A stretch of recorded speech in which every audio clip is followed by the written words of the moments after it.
Сайн байцгаана уу та бүхэндээ энэ өдрийн мэндийг хүргэе. Цекрум эхлэхэд бэлэн боллоо. Өнөөдөр бүгдээрээ гэрлээд 8 жил болцгоо нөхөр 34 настай И Кангуй, эхнэр 38 настай Жу Инжи хосын талаар ярилцсан. Эхнэр Инжи байнга салмаар салъя гэдэг учраас сүүлдээ нөхөр нь тоглоод байна гэж ойлгоод байсан болохоор шүүхэд салах өргөдлөө өгсөн. 8 сард өргөдлийг нь хүлээж авсан бөгөөд хамт сургалтанд хамрагджээ. Хөтлөгчийн хэлснээр эхнэрийг өмнө нь оролцож байсан хүчрхэг эмэгтэйчүүдтэй төстэй харагдаж байна гэдэг бол Инжи би анханасаа ийм байгаагүй гэж хариулдаг. Тэд 7, 4 настай болон 9 сартай 3 хүүхэдтэй. Өглөө босоод хүүхдүүдэд хооллохоос эхлээд Инжи нөхөртөө тэг инг гэж тушааж эхэлдэг. Кангуй анханасаа яа но гэж харцдаг байсан гэдэг бол Инжи тэхгүй л бол нөхрөө хянаж чаддаггүй. Ингэжээж юм хийдэг төрлийн хүн гэдэг.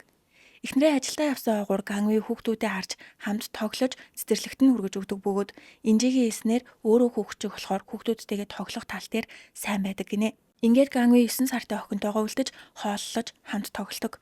Тэрээр амралтын өдөр болгоноороо хүүхдүүдэд харж гэрээ цэвэрлэж хувцас авгааж хоолоо ийн. 우리 아이들이 그래도 또 아빠만 찾는 거 보니까 Нөхрийгөө бичлэгийг үзсэн Инжи хэдэн жил зааж сургасны эцэст хүүхдээ сайн хардаг болсон байна. Гэхдээ би зааж сургасан гэдгийг санах хэрэгтэй гэдэг. Удалгүй ажиллаа тараад гэртээ ирсэн Инжи нөхөртөөгөө юу ч ярьдаггүй. Харилцаа муутай байгаа болохоор сүүлийн үед хоорондоо юм ярихгүй иймэрхүү байдалтай амьдарч байгаа гинэ.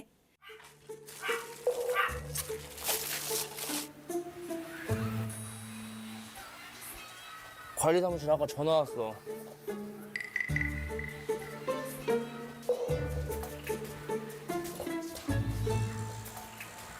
다 내세. 아, 더워. Нэвтрүүлгийн маг нөхрөөс эхнэр чинь таныг үл тоогоодох шиг байсан гэхэд Кангуй наадтай бараг л юм ярьдаггүй гэдэг бол Инжи ярихыг хүсдэггүй. Зориуд ярьдаггүй гэдэг. Эхнэрийн ихний асуудал нөхрөө үл тоодог. Тэгээд гэрийнхээ ажлыг юу ч ярихгүй мөртлөө бүгдийг нь хувааж хийдэм байх. Кангуй ярилцлагын үеэр хойлохнаахаараа эхнэрээсээ агаад юм ярьж чаддаггүй. Өнөөдөр гэрт та нар байгаа болохоор ярьж ийна гэсэн. Бичлэг харахад том өрөөндөө уцаа оролдоод сууж исэн Инжи нөхрөө дуудаад зүгээр нэг дуудахгүй яс. Том өрөөндөө байгаа сэнсийг өөрлөв нь ойртуулж тавьдаг. 야 이강이. 어? 야. 야 이강이. 어? 왜? 이렇게 돌려와. 저거 큰 거 줘. 저거. 와. 나가자.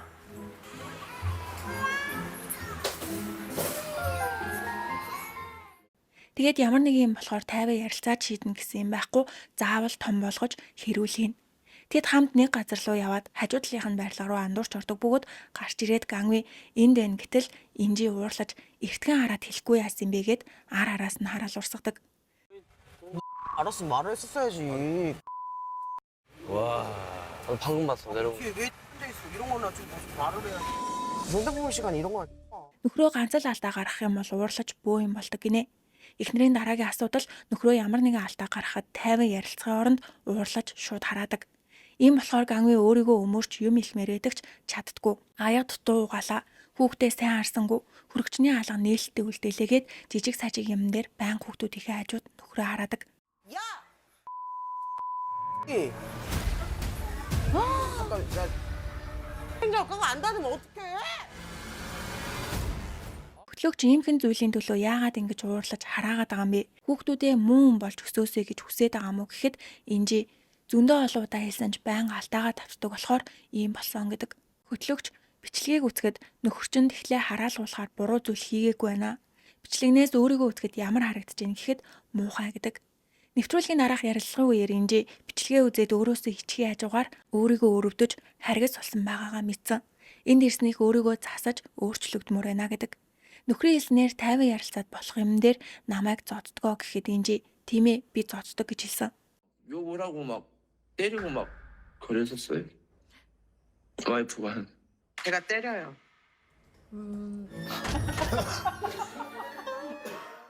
Тэндээсэн хүмүүс бүгд инээдэгч хэрвээ Кангуйгийн оронд эмэгтэй хүн байгаад нөхөр нь би ихнэрээ зоддгоо гэсэн бол бөө юм болох байсан баг.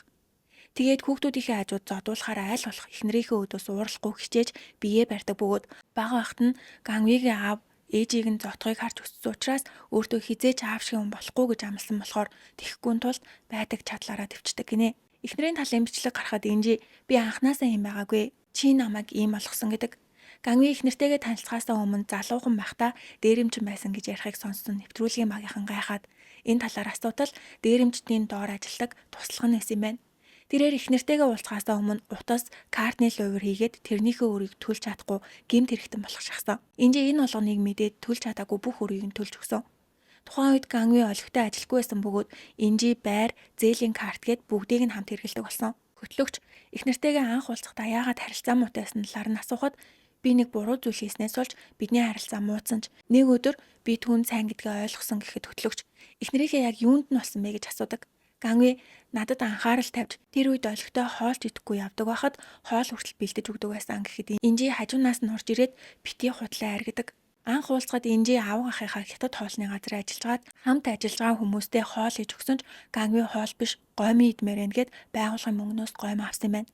Инээс болоод Инжи уурлаж хэрэлдээд ардаа байсан самбарыг авч Ганвир шүшээдсэн. Гэтэл хэдэн өдрийн дараа Ганвир ирснээ сайн гэсэн бөгөөд хөөхөн хоол сайн идэг намайг анхаардаг болохоор биш жажамён идэж цогцоол дээр тамхи татаж энд эргээр хоол эргүүлж байгаа нь хөөхөн харагддгаа гэж хамт ажилладаг хүмүүстэй ярьсан гинэ. Нэг хэсэг Ганвигийн ажилтдаг компани санхүүгийн хувьд асуудалтай байгаа гэд цалин заримдаа нэлээд оройтож орж ирэхээс гадна заримдаа дутуу орж ирдэг. Гэтэл дэд амжиргааны зардал зээлийн картны өрөө төлөх ёстойс учраас Ганви банкны аппликейшн руугаа орж зээлээ судлуултал нэлээд хэдэн банкнаас дуудлага ирж 30 сая воноос дээш зээл гарахгүй сард 200-аас 300 мянган вон төлнө гэсэн болохоор Ганвид боломжтой санагдаж зээл авсанд энэ мөнгөөр зөвхөн хүн л төлөгдөж исэн бөгөөд одоо хуримтлагдсан зээлийн хэмжээ 50-аас 60 сая зөвхөн сарын хүн 3-аас 4 сая вон олжээ. Бичлэг гарахад Инжи чамайг хүн шиг амьдруулж өгсөн хүн бол би. Нохойн гөлөг гэртээ авчираад эхнэр нь олж хамаг эмээг нь хийж өгсөн хүн чинь би. Гэтэл чи хүн болсон уу? Анх чамтай уулзахдаа би эмэгтэй хүн байсан бол одоо асран хамгаалагч ээж чинь болсон байна. Хэрвээ чи үнэхээр надад хайртай байсан бол ийм зүйл хийхгүй байх байсан гэдэг. 걔 그지 양아치 데리고 와가지고 마누라고 쑥만 먹인 게 누구냐고 나잖아. 에이, 또 저렇게 얘기하면 안 되지. 근데 너 사람 됐어? 처음에 널 만났을 때 그래도 내가 여자였어. 그러다가 내가 네 보호자가 되고 엄마가 됐어. Инжи өглөө эрт тосоод хүүхдүүдийнхээ хувцас, цүнх, хоол гээд бүгдийг нь бэлдэж өгөөд явд юм байна. Одоо эмнэлэгт туслах сувлагчаар ажилладаг тэрээр нөхрөөсөө бусад бүх хүнтэй сайхан харцдаг. Нөхрийн дараагийн асуудал байн худлаа ярьдаг. Амьсгалахаас бусад бүх зүйл нь худлаа гинэ. Ганви эхнэрээсээ нууцаар өөр данс нээсэн бөгөөд эндээ цалингаа авч үрээд нэмээд хүмүүсээс эхнэр маань төрсөн гэд эргэлтийн мөнгө авч 20-30 мянган вон зээлсэн байсан. Бичлэг гарч Инжи үнэхээр мөнгө авахгүй бол хүмүүсээс зээлж болно. Гэхдээ бид нар хүнээс 20-30 мянган вон зээлтлээ мөнгөгүй болоогүй байна. Би энэ байранд орохын тулд хүмүүсээс яаж мөнгө гуйж, яаж зээлснийг чи хажуунаас мань харсан биз дээ. Би гой байранд амьдарч хүүхдүүдтэй гой хувцас өмсүүлж сайн сургуульд сургамаар байгаач яагаад өөрөө ч хэрэглээгүй мөнгөө чиний өмнөөс төлөх ёстой юм бэ? Дээрээс нь буудлын руу хинтээ орсон. 2024 оны 6 сарын 19-нд гэхээр чиний хүүхэд миний эзэн байсан гэсэн үг гэдэг. Өөр данстай болсныг нь мэдээд Инжи дансны уулгыг нь шалгахтал мотелд 20 мянган вон уншуулсан байжээ. Энэ талаар Ганви ажлын ах карта өгчих гээд аваад явсан гэж хэлсэн. Тэгээ тэр ахыхаа нэрийг хэл яг одоо уцруун залга гэсэн ч Ганви ажлынхаа ахын нэрийг санахгүйсэн бөгөөд ажлаасаа гарсан гэдэг. Эхлээд буудлын тооцоог харчаад мэдгүй гэж хэлснээ дараа нь ажлын ах карт авч авсан гэж өөрчилж тэрний дараа арх ууж чаддаггүй болохоор тайвшрах гэж орсон гэж хэлжээ. Иймэрхүү байдалтай байн худлаа ярьдаг болохоор Инжи сүулдэ бүр юунд нь ч итгэхэ болсон. Нөхрийн дараагийн асуудал эхнэрээ хинт ч хамаагүй муулдаг. Бичлэг гарч Инжи чи надтай хамт амьдрахаар ирэхдээ 2 дотор өмднөөсөөр юу ч гүйрсэн. Аавгүй ээжтэйгээ хамт өссөн ч олигтой хайр авч чадаагүйг чи хараад зүрх өвдөж надтай төстэй санагдсан болохоор тэнэмэл амьдралаа болоод нэг газар суурших хэрэгтэй. Хин нэг нь туслах ёстой гэж бодоод чамтай хамт амьдарсан гэдэг. Уг нь салах гэж оролцсон ч Ганви аяг хагалж амиа орлоно гэж сүрдүүлсэн. Инжигийн ойрын амаатан дунд амиа орлож исэн хүн байсан болохоор өгчихвээ гэж айжээ. Бичлэг гарч Инжи би одоо хүртэл чамааг өрөвцөндөө хамт байж маш их зүйл золиослсон. Одоо болмоор байна. Чиний надад өгч байгаа зүйл ердөө зовлон гэдэг. Инжи салах хүсэлтэд шүүхэд өгчихсөн байгаа бөгөөд буцаах ямар ч бодлого байгаа гэд эхнэрийн талын бичлэг дуслаа. Хөтлөгч Ганви муу хүн биш ч гэсэн багаасаа нийлдэг байсан хүмүүсээс сурсан зангаараа асуудлаас зайлсхийхийн тулд худлаа ярьсаар хагаад зуршил болсон бололтой гэдэг. Гэхдээ хамгийн ноцтой байгаа асуудал тэдний харилцаа биш хүүхдүүд нь. Бичлэг гарахад хосууд ярилцаа сууж явах бөгөөд Инжи чиний тархины бүтц ямар болоод дандаа хүний уурыг хүргэдэм бэ гэд нөхрөө харааж байгаа хооронд хүүхдүүд нь хаалганы завсраар аав ээжийг хаардаг. 7 настай охин нь хэлэхдээ бид нарыг унтахаар аав ээж хоёр хэрэлддэг. Би бүгдийг нь мэднэ. ойрлж бахираад харааж уурладаг болохоор айдаг гэдэг бөгөөд 7 настай их чинь 4 настай дүүгийнхээ ууж исэн юмнаас гуйсан ч өгөөгүй тул уурандаа тоолохоор зохиж өшөглөнө. Энийг харсан Кангуй охиноо бойл гэсэн ч уурлаж аав руугаа юм авч идээд би одоо таныг дийлж чадна. Хэрэлдээд гэрээс явмаар байна уу гэд яг ээжийнхээ хэлдэг үг хийдэг үйлдэлүүдийг давцдаг. 아우, 어떡해.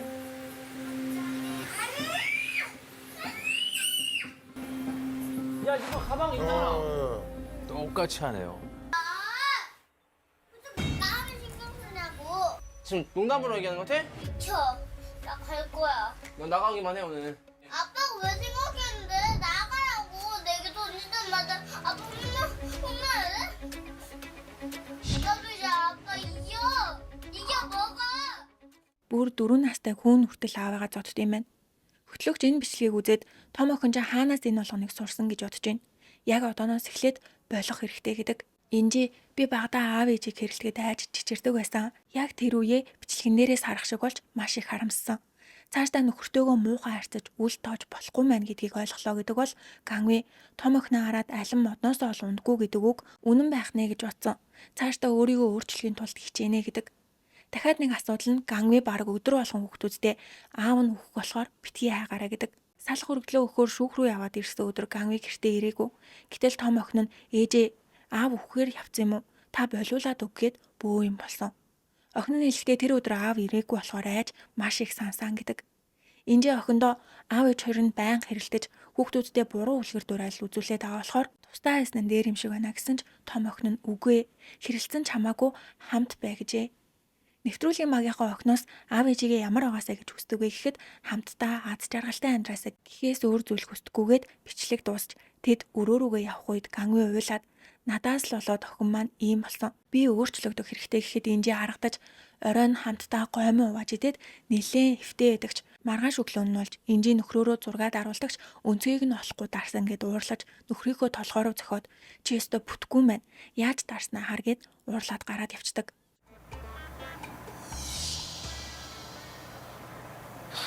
아, 난 사진을 못 찍어. 사진을 못 찍는 게 아니라 눈 그래 뜨개는 멍청아. 사진을 못 찍는 게 아니라 눈 그래 뜨개는 멍청아. 아 진짜 하나님 보기 싫어 진짜. 진짜 넌 봐봐 너는 안 돼. Нэвтрүүлэг дуусны дараа хосууд өрөөрөөгөө явах гэж идэл Кангуй ээжтэйгээ уцаар ярина гэхэд инжи уурлаж чиний асуудал чинь энэ. Ээж чинь чиний бүх юмыг мэддэг юм уу гэд уурлаж инжи өрөөрөөгөө явж Кангуй гадагшаа гараад уйлдаг. Өрөөндөө орсон инжи нөхрлүүгээ нэлээд олоода залхсан ч уцаа авахгүй байсан болохоор нэвтрүүлгийн магийнхан нэр ирж цаашаа үргэлжлүүлж чадахгүй гэдэг бол Кангуй нөгөө талд дахиад асуудлаас цухтаж өөрийн мэдлгүй худлаа ярьсандаа гутарч өөрийгөө өөрчлөгдөж чадахгүй байна гэдэг. Ингээд тэд гадаа гарч ирээд инжи нөхрөө хараад зодно. Зөвлөгөөний цаг болохоос сэтгэлзүйч инжиг яагаад нэвтрүүлэгт бүртгүүлсэн талаар нь асуухад бүх зүйлээс ядарч залхаад одоо ямар ч зам байхгүй юм шиг санагдаж байгаа гэхэд сэтгэлзүйч нөхөр чинь буруу зүйл хийгээд уучлалт гуйж ийсэн үү гэж асуухад маш их уучлалт гуйдагч тэр нь дандаа худлаа адгаа. Намайг байнга үгэлдэг болохоор сүүлдээ энэ ингэжл эдгий гэж боддог болсон баг. Өөрчлөгдөхгүй гэдгийг нь өчигдөр орой бүр сайн ойлгосон гэдэг. Сэтгэлзүйч сая өөрийн чи яриаг сонсоход хит хитээ эвгүй үг хэллээ. Гэхдээ ингээд харахад өөрөө тийм ч ширүүн шиг санагдахгүй байна. Яагаад ийм ширүүн байгаад байгаа юм бэ гэхэд би ийм байдлаа засахыг хүсэхгүй байгаа. Салмаар хахад салахгүй гэсэн болохоор миний хэлэх үг, хийх үйлдэл бүр аимшигтай болж илүү их хараал хэлэх юм бол надаас холдоод яваад өгөх юм болов уу гэж боддог. Надад энээс өөр арга үлдээгүй гэдэг. Сэтгэлзүйч өөрөө чинь судалгааг харахад үнэхээр нөхөртөө дургүй юм шиг байна. Байж болох бүх муу зүйл дээр нөхрийнхөө нэрийг бичсэн байлээ.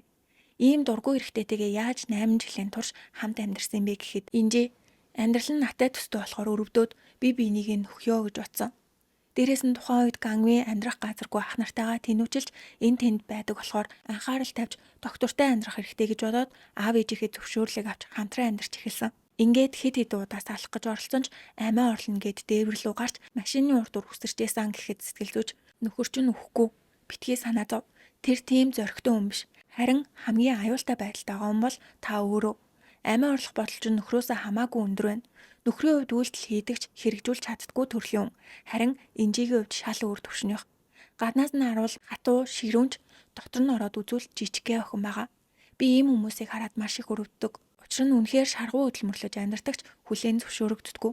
Үнэхээр хэцүү амьдарч байгаа ч туслах хүн байхгүй. Дээрээс нь өөрийгөө харуулах боломж ч байдгүй. Яагаад гэвэл байнга хүчтэй юм шиг царайлдаг. Тиймээс хамгийн түрүүнд нөхрөө өөрчлөн гэхээс илүү өөрийгөө олж мэдэх хэрэгтэйгээд нөхрийнх нь давуу талыг асуухад хариуцлагатай ядарч исэн ч заавал ажиллаа дуусгадаг. Хэрвээ мөнгөний асуудалтай байвал хэдий хүнд ажиллаж байсан хамаагүй хийдгээ гэхэд сэтгэл зүйч хариуцлагатай байна гэдэг хамт амьдрахад эрэгтэй хүний хувьд хамгийн чухал зүйлсийн нэг гэхэд инжи. Тийм ээ. Тэгээд тэсэд 8 жил хамт амьдарсан ч нууц данс гарч ирээд зээл авсан нийл болсон. Хамт амьдарч байгаа учраас тэр мөнгийг нь хамт төлөх ёстой болсон. Би ч бас эмэгтэй хүн болохоор хамгаалуулж хайрлуулахыг хүссэн ч энэ эрэгтэйтэй хамт авах хугацаанд эр хүний үүргийг гүйцэтгэсээр байдгаа гэхэд сэтгэл зүйч инжигийн яриаг зогсоогоод Гангвиг сард хэдийг олдгийг асуухад 4-өөс 4.3 сая вон гэж хариулдаг. Сэтгэл зүйч эндээс хэдийг нь нөхөр чинь өөртөө эргэлдэг вэ гэхэд бит хоёр дундаа данстай.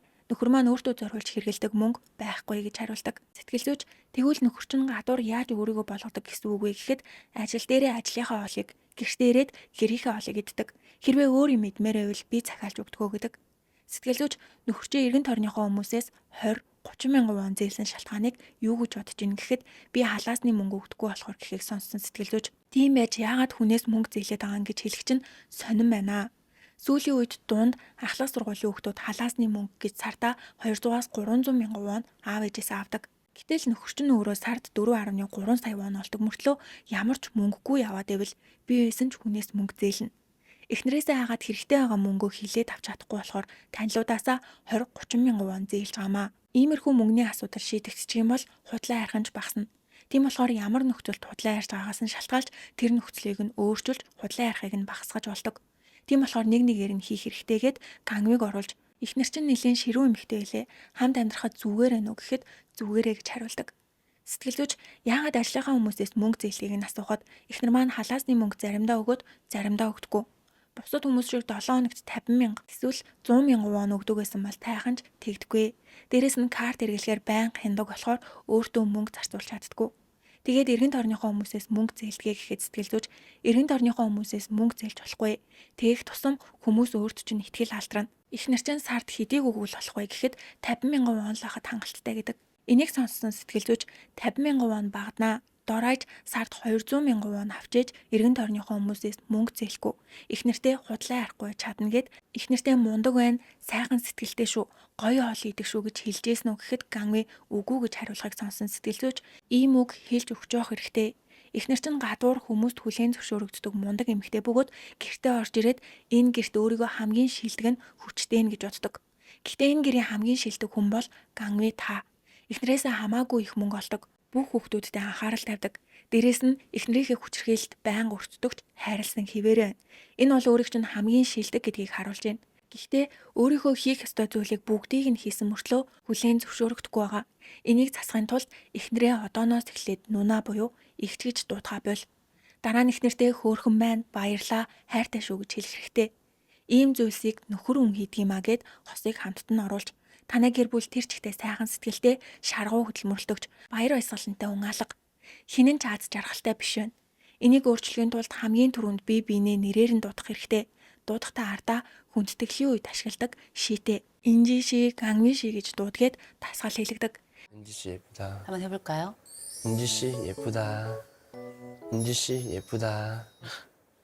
Ингээд хамгийн сүүл сэтгэл зүйч би зарим гэр бүлд сайн хичээцгээе гэж хэлээд өнгөрдөгч танай гэр бүлийг өөрчлөгдөж чадна гэдэгт итгэлтэй байна гэж хэлээд зөвлөгөөний цаг дуслаа. Тэгвэл Гангви халаасны мөнгө авдаг болж эхнэртэй худлаа ярихаа болж чадах болов. Тэд цаашдаа өөрчлөгдөж эхнэр нь нөхрөө хүндэлдэг болж чадах болов. Юу гэж бодож байгаа комент хэсгүүлтэйгээрэй. Бичлэг маань таалагдсан бол сувгтаа лайк болон subscribe дарахаа бити мартаарай. Миний инстаграмыг дагахаа мартаа дараагийн бичлэгээрээ уулзлаа. Түр баяртай.